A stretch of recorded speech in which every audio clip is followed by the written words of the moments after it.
¿Qué tal, voceros? De nueva cuenta, bienvenidos a su canal Voceros MX. Un gusto estar de regreso con ustedes, esperando que esta información sea de su agrado. Únicamente les pido nos apoyen con la suscripción, con su like y compartiendo para que esta información llegue a más personas. Y todo, bueno, alrededor de este tema polémico que se está suscitando acerca de pues el juicio que se está llevando a cabo en Estados Unidos en contra de Gerardo García Luna, quien fuera la mano derecha de Felipe Calderón. Bueno, el periodista Ciro Gómez Leiva dice que el presidente Andrés Manuel López Obrador, cuando no tiene más argumentos y no tiene periodistas a quien agredir, pues enseguida mete el tema de Ciro Gómez Leiva y Gerardo García Luna. Ciro Gómez Leiva se ha encargado de decir que él ha sido imparcial, que pues prácticamente trata a todos de la misma manera cuando viene a la parte de entrevistar y hacer su trabajo, pero claramente es notorio que hacia el presidente las cosas son totalmente diferentes. Todos sabemos que porque ya no hay chayote por ese lado, ¿verdad? Pero Ciro Gómez Leiva dice que no.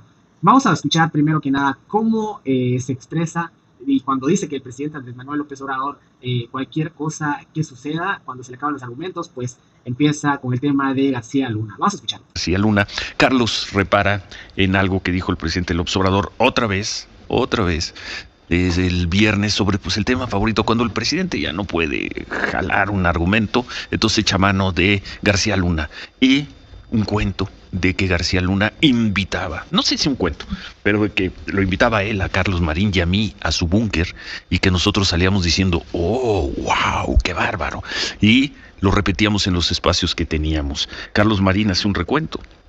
Lo que hace Carlos, investiga, reportea y dice, bueno, primero eso no es cierto. Segundo, él no escribió ninguna crónica, ni hizo ningún programa de televisión exaltando, elogiando, replicando su admiración por lo que mostraba Genaro García Luna. Y dice que yo tampoco lo hice. Pues no.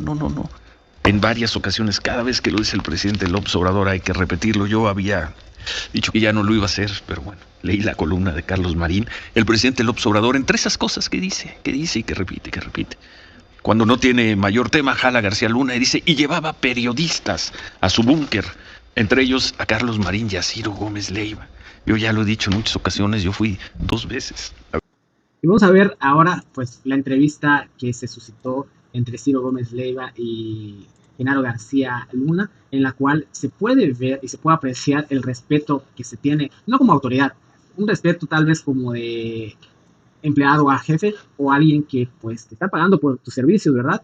Eso es lo que se puede apreciar, y además de una entrevista fabricada con preguntas previamente definidas, que pues yo creo que no es el estilo de Ciro Gómez Leiva, pero en este caso yo creo que hizo una excepción. Vamos a escuchar la parte de la entrevista. Mentira que no te ha dado dinero, Jesús Zambada. Yo no conocía el detalle de cómo lo había dicho, la forma en la que había expresado. Sí, pero buen día, Genaro. Buen día, Ciro. Bienvenido, gracias. Buenos días. Y gracias, Alberto, gracias por tu comentario, porque además lo agradezco mucho, porque es muy complejo en este concepto y como sean las cosas, que tenga esta claridad, y agradezco mucho, Juan Alberto, tu comentario, estando tú presente. Primero porque, 3 cosas importantes. Primero porque la detención fue en 2008. La extradición fue en 2012. Y efectivamente, como tú señalas, él ya había declarado en varias ocasiones en México y en Estados Unidos. Y todas esas referencias fueron investigadas y no hay ninguna prueba o evidencia de ninguno de esos casos de referencia en torno a eso. Ni una. Segunda, como bien señalas, y yo lo he señalado, lo he indicado, es que incluso me preguntaron que si yo pensaba demandar. A Zambada, Jesús Zambada. Y yo le pregunté a un abogado respecto a ese alcance. Y él me decía que una argucia que hacen legal los abogados en la defensa de los criminales es justamente eso que está haciendo el abogado del delincuente. Inducir la pregunta para tratar de generar esa perspectiva o ese morbo a esta figura, para tratar de ganar esa ventaja que les puede dar el litigio jurídico. Y por ese esquema aparentemente no habría delito, porque el perjurio que hay cuando alguien dice una mentira en torno a una persona o se da cuando alguien lo asevera, y cuando el abogado lo pregunta, induce para que haya la respuesta. Por eso le agradezco a Juan Alberto su comentario, porque como lo describe él, exactamente es algo muy importante, que hasta él mismo la piensa, porque sabe que implica un delito si él entra en perjurio cuando engaña al juez. ¿De cuánto fue el silencio? Decías, Juan Alberto, 20 segundos. Bueno, casi 20 segundos. 20 segundos es un mundo. Extraño. Hacer un silencio de 20 segundos es una eternidad. Es un mundo.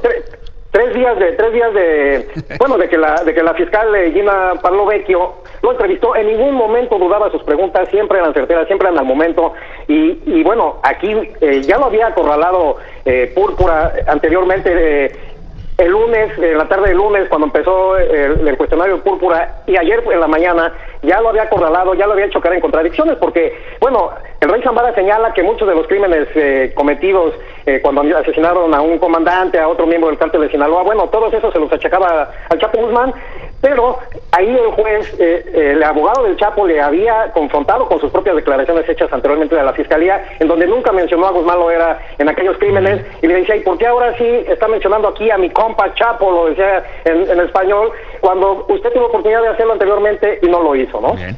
Juan, soy Ricardo López Cordero. ¿Por qué si Jesús Zambada ya había declarado antes que había hecho estos presuntas entregas de dinero a distintos funcionarios, por qué ayer duda? Bueno, ayer duda porque él está en juego, digamos, una negociación que él tiene con el gobierno de Estados Unidos de obtener una pena corta, de obtener un permiso para llevar a su familia a vivir a Estados Unidos. Bueno, todo esto que se les otorga a los testigos protegidos en este polémico programa que tiene el gobierno de Estados Unidos, está en juego eso para el rey Zambada. El rey Zambada puede alcanzar cadena perpetua con uno de los delitos que le han comprobado, con uno solo de los delitos, él tendría la cadena perpetua. Y bueno, él está negociando justamente eso, hundir al Chapo Guzmán para él quitarse de encima todas estas penas, es parte de su negociación. Él está midiendo muy claramente, pues a él le puede afectar todo esto, por eso es que él se la está pensando, no es lo mismo decirlo en una junta privada ante los fiscales, relatar toda su historia criminal, que decirla en público ante la prensa en un juicio en el que supuestamente el acusado es el otro, pero que el acusado es el otro. Muy bien, pues te agradecemos mucho, Juan Alberto. Regresa todavía el lunes, ¿va a estar el señor Zambada? No, Zambada ya ayer mismo ya él acabó, él acabó con su testimonio. Hubo otros, llegaron otros testigos y hasta donde se sabe él ya no va a regresar, ya no tiene muy sentido, se alargó mucho su testimonio, creemos que ya no regresa. Bueno, te mando un muy fuerte abrazo, Juan Alberto Vázquez, ojalá podamos seguir contigo en el juicio del Chapo Guzmán a partir del lunes. Fuerte abrazo y gracias, Juan Alberto. Gracias a ti, Ciro, un saludo a todos allá, gracias Ricardo. Gracias. Genaro, vamos a tener que hacer una pausa y al regresar platicamos largo contigo sobre todo esto, pero sí queríamos tener la crónica desde Nueva York de alguien que estuvo ahí. Presente. Porque además nos contaba Ricardo, Genaro, que no es fácil para los periodistas llegar ahí. No, ¿Sí sabías cómo es para entrar a un juicio? Juan Alberto me contaba que tiene que llegar, primero acreditarse ante la corte y luego llegar a las 6 de la mañana para formarse, que alcanzan a entrar solo 100 personas, no 100 periodistas, sino las primeras 100 personas que lleguen. Hay que pasar. Bueno, esa fue la forma en la que se condujo la entrevista de Ciro Gómez Leiva con Genaro García Luna. Ya lo notaron ustedes, el señor Zambada, Genaro, de una manera muy en confianza, se nota el tono de voz, pero Ciro Gómez Leiva dice que no recibió nada de Genaro García Luna, ningún beneficio y que no había ninguna amistad y pues ningún pago de favores. Bueno, eso tal vez que se lo crea alguien más, ustedes mismos juzguen. Esperemos que esta información haya sido de su agrado. No olviden suscribirse al canal, dar like y compartir para que la información llegue a más personas. Nos vemos pronto.